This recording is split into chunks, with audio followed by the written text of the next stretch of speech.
তাবলিগ জামাত নিয়ে বাংলাদেশে মহা তেলেস্মাতি ঘটে চলেছে। এটিকে আসলে তেলেস্মাতি বললে ভুল হবে।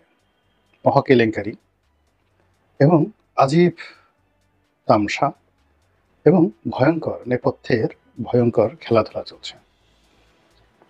বাংলাদেশে যখন এই অনুষ্ঠানটি শুরু হলো প্রথম, টঙ্গীর তুরাগ নদীর তীরে বিশ্ব ইজতেমা নাম দিয়ে, ঠিক সেই সময়টিতে আমাদের যারা প্রাজ্ঞ আলেম এবং ওলামা রয়েছেন তাদের একটা বিরাট অংশ এটিকে ইসলাম বহির্ভূত অনেকে বলেছেন। ইসলামের মূল যে স্পিরিট, এটার সঙ্গে তাবলিগ জামাতের যে স্পিরিট, এটির কন্ট্রাডিকশন নিয়ে অনেক কথা চালু আছে। তো দিল্লি থেকে যিনি এই তাবলিগ জামাত শুরু করেছিলেন, তার পরবর্তী বংশধর এখন দিল্লির যে মার্কাজ, নিজামুদ্দিন মার্কাজ, সেটির নেতৃত্বে আছেন।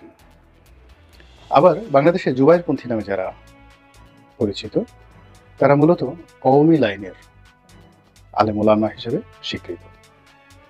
তো এই যে বাংলাদেশে চলমান দুটো ধারা, একটা হলো সাতপন্থী তাবলিগি গ্রুপ আর একটা হলো জুবাইরপন্থী তাবলিগি গ্রুপ, এই শব্দটির সঙ্গেই তাবলিগ জামাতের যে ভাব এবং গাম্ভীর্য, এটি নষ্ট হয়ে গেছে।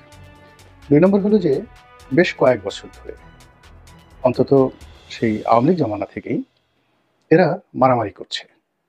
শুধু যে কাকরাইলে মারামারি করছে তা না, তারা রাজপথে মারামারি করছে, টঙ্গী ময়দানে মারামারি করছে, তারপর দেশের ছোট ছোট মসজিদগুলোতে, অজপাড়াগে, সেখানেও তারা পরস্পরের বিরুদ্ধে মারামারি করেছে।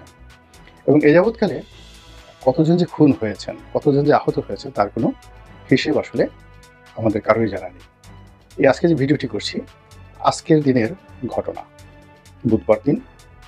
সেই বুধবার দিন তাবলিগের যে ময়দানে, সেখানে তাদের যে কর্মসূচি, সেই কর্মসূচিতে এ যাবৎকালে ৫ জন নির্মমভাবে নিহত হয়েছেন।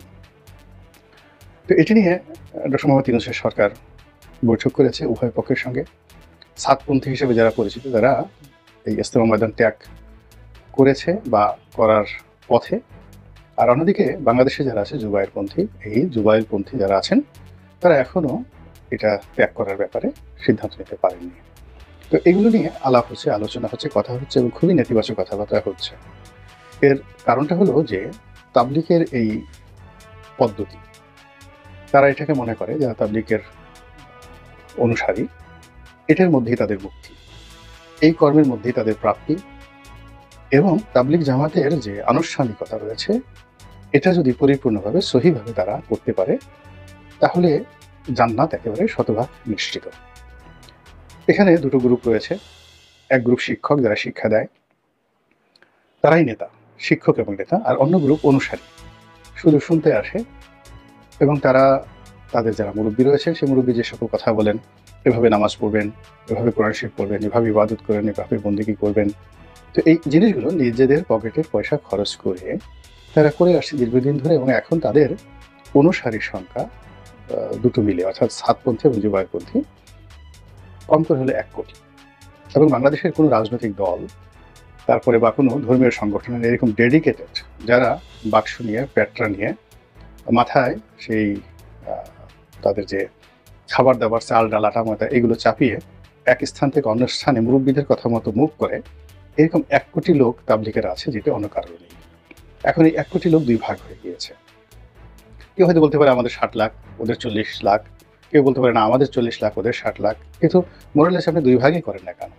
৫০ লাখ লোক এক পক্ষে, তারা অপর পক্ষের ৫০ লাখ লোককে চ্যালেঞ্জ জানাচ্ছে মারামারি করার জন্য, কাটাকাটি করার জন্য, এবং একে অপরকে ফিতনাবাজ হিসেবে তারা আখ্যা দিচ্ছে, এবং এটি পুরো রাষ্ট্রীয় ব্যবস্থাকে এখন রীতিমতো চ্যালেঞ্জের মধ্যে ফেলে দিয়েছে। আওয়ামী লীগ জমানাতে, আওয়ামী লীগ যেহেতু একটা রাজনৈতিক সরকার, তাদের অনেক শক্তিমত্তা ছিল, ফলে ওই সময়টাতে এই বিরোধগুলো মাথা চাড়া দিতে পারেনি, এবং সেখানে ক্ষয়ক্ষতি কম হয়েছে এবং পুরো পরিস্থিতি সরকার নিয়ন্ত্রণ করেছে, এবং সরকার যেভাবে চেয়েছেন ওভাবেই আসলে তাবলিগ জামাতের এই অনুষ্ঠানসমূহ তারা পরিচালনা করতে বাধ্য হয়েছে। কিন্তু এখন যেহেতু ডক্টর মোহাম্মদ ইউনূসের অন্তর্বর্তীকালীন সরকার সার্বিক বিবেচনায় মারাত্মক দুর্বল অবস্থানে আছে, এই কারণে কি হলো, এই দুটো সংগঠনের মধ্যে যারা জেদি, জিহাদি জোশ যাদের খুব বেশি, আমি নেতিবাচক কোনো কিছু বললাম না। এবং যারা মনে করে আমরাই সঠিক, তারা মনে করছে এই প্রতিপক্ষের উপর শক্তি প্রয়োগ করে এদেরকে রাজনীতির ময়দান থেকে বিতাড়ন করা সম্ভব, তাবলিগের ময়দান থেকে বিতাড়ন করা সম্ভব। এবং এগুলো অভ্যন্তরে আপনি চিন্তা করেন যে আমাদের দেশে কোনো কিছুই আসলে বিনা পয়সায় হয় না। সবকিছুর মধ্যেই একটা অর্থনৈতিক লেনদেন থাকে, নেতৃত্বের একটা জায়গা থাকে। অর্থাৎ একজন মানুষ নেতা হতে চায় কিংবা নেতৃত্ব দিয়ে সে সম্মান পেতে চায়, আবার সম্মানের সঙ্গে সঙ্গে সে 2 পয়স রোজগার করতে চায়। এই ৩টি জিনিসের সমন্বয় সব জায়গাতে আছে। আপনি মসজিদ কমিটি বলেন, কিংবা মাদ্রাসার কমিটি বলেন, মাদ্রাসা প্রতিষ্ঠা বলেন, কিংবা পীর হওয়া বলেন, বড় বড় মাজার পরিচালনা করা, পীর হওয়া ইত্যাদি কোনো ঘটনার সঙ্গেই যে অর্থনৈতিক সম্পর্ক নেই, এটা আপনি কেউ বলতে পারবেন না। কোনো পীর আপনি দেখাতে পারবেন না যে সে নিজের পকেটের পয়সা খরচ করে ভক্ত মুরিদানদেরকে বছরের পর বছর খাওয়াচ্ছে, নিজের পয়সা দিয়ে উরুস করছে এবং কোনোদিন কোনো কারোর কাছ থেকে একটা টাকা নেয়নি। এবং যখন এই জিনিসগুলো এসে যায় ধীরে ধীরে ধীরে ধীরে, তখন মানুষের নফস কীভাবে কাজ করে সেটা যারা মনোবিজ্ঞানী তারা ভালো বলতে পারবেন, যেহেতু ধর্ম সংক্রান্ত বিষয়। এটি নিয়ে কোনো কিছু বলছি না। এখন আমাদের ওয়াজের ময়দানে বলেন, যা কিছু বলেন, এমন সব বিশ্বের সব ঘটনা ঘটছে। এক পীর সাহেব তাকে দাওয়াত করে নিয়ে গেছে, পীর সাহেব না, ওয়াজের বক্তা, সে ভীষণ রকম জনপ্রিয় এবং বিতর্কিত। এখন নিয়ে তাকে মঞ্চে উঠিয়ে সারা রাত ওয়াজ করালো, পরে তাকে 1 পয়সা দেওয়া হলো না, উল্টো তাদের গাড়িটা ভেঙে দিল এই কারণে যে তার বক্তব্য ভালো লাগেনি এবং তিনি বিরুদ্ধ কথা বলেছেন, এই জন্য তার একবার গাড়িটা ভেঙে দিল। আর এক বক্তা, তার সমর্থকরা কি নিয়ে ঝগড়াঝাটি করলো, ঝগড়াঝাটি করার পর সেখানে মারপিট হলো, মামলা মোকদ্দমা হলো এবং সেই পীর সাহেব বিলের মধ্যে দিয়া জিহাদি মানে জোশ নিয়ে দৌড়ে তিনি সেখান থেকে পালিয়ে গেলেন। এই ঘটনাগুলো হচ্ছে এটা যে ইসলামের যে সৌন্দর্য, ইসলামের যে রূপ মাধুর্য, এটাকে প্রশ্নবিদ্ধ করছে। তো যেটা বলছিলাম, তাবলিগ জামাতের মধ্যে এই যে এখন যে তেলেসমাতি চলছে, এই তেলেসমাতির ব্যাপারে আমাদের যারা সাধারণ জনগণ তাদেরকে খুবই সতর্ক হতে হবে। একটা জিনিস বুঝতে হবে যে ইসলামে সত্যিকার অর্থে অলৌকিক যে বিষয়গুলো আছে, এই বিষয়গুলো নিয়ে খুব বেশি বাড়াবাড়ি করার ব্যাপারে আল্লাহ রাসূলের সরাসরি নিষেধ আছে। আল্লাহ রাসূল এবং তার সাহাবায়ে কেরাম যা করেছেন সবকিছুই প্র্যাকটিক্যাল। যুদ্ধ প্র্যাকটিক্যাল, অর্থনীতি প্র্যাকটিক্যাল, সংসার জীবনযাপন করা সবই প্র্যাকটিক্যাল। ঘরে সুন্দরী স্ত্রী পড়ে আছে, বিবাহ উপযুক্ত কন্যা পড়ে আছে, কিংবা ঘরে চাল ডাল আটা ময়দা কিছু নেই, তো সে তার মনে হলে সে জান্নাতে যাবে এবং জান্নাতে যাওয়ার জন্য তাবলীগের অনুসারী হয়ে সে এই ঘরেকে অরক্ষিত রেখে সে 40 দিনের চিল্লায় চলে এসেছে। আর ওদিকে দেখা যাচ্ছে তার পরিবারের বিরুদ্ধে কত সব অভিযোগ। এরকম একটা দুটো ঘটনা না, হাজার হাজার ঘটনা এই তাবলীগকে কেন্দ্র করে বাংলাদেশে ঘটছে। এবং এই ঘটনার প্রেক্ষিতে আমাদের দেশে যারা সুন্নিপন্থী আলেম ওলামা রয়েছেন, যারা নিজেদেরকে আহলে সুন্নাত ওয়াল জামাত বলেন, তারা এই পুরো তাবলীগের যে প্রক্রিয়া, এটিকে তারা নিরুৎসাহিত করেন, যেটা হওয়া দরকার নেই এবং এখান থেকে ইসলামের একটা বড় ফিতনা তৈরি হতে পারে। এরপর বাংলাদেশের বৃহত্তম যে সংগঠন যেটা জামায়াত ইসলামী বাংলাদেশ, তারাও এই তাবলীগ জামাতের এই মতাদর্শটাকে একদম পছন্দ করেন না। তারা কৌশলগত কারণে হয়তো বলেন না, বা তারা যদি কখনো রাষ্ট্র ক্ষমতায় আসে তার পরের দিন টঙ্গীর তুরাগ নদীতে কোনো তাবলীগ জামাতের অনুষ্ঠান হতে দেবে না। এটা তাদের একটা একেবারে মোরাল ডিসিশন।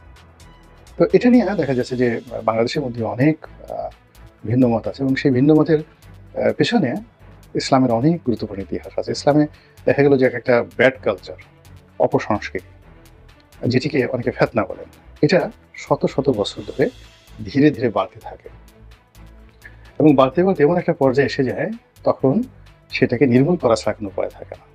যেমন ধরুন, ইসলামের অন্যতম একটি বা মুসলমানদের ইবাদতের প্রধানতম একটি যাকে বলা হয় অনুষ্ঠান হলো হজ, স্তম্ভ। এখন তাবলীগের যারা সাধারণ, আমি তাবলীগের যারা মুরব্বী আছেন, শিক্ষিত জন আছে, তাদের কথা বলছি না। গ্রাম বাংলা আমরা খুব ছোটো গেলাম, আমরা তো একেবারে গ্রাম থেকে এসেছি এবং গ্রামে আমাদের সেই শৈশব থেকে দেখে আসছি যে এরা দলে দলে তাবলীগ করার জন্য বিভিন্ন গ্রামের মসজিদে যায়। সেই 70-এর দশক থেকে তারা এই কাজগুলো করে আসছে। তো তারা সেখানে রান্না করে, আমরা দাঁড়িয়ে দাঁড়িয়ে দেখতাম, ছোটো পোলাপান সেগুলো আমাদেরকে আদর করতো, মাঝে মধ্যে খাওয়াতে খুব ভালো লাগতো।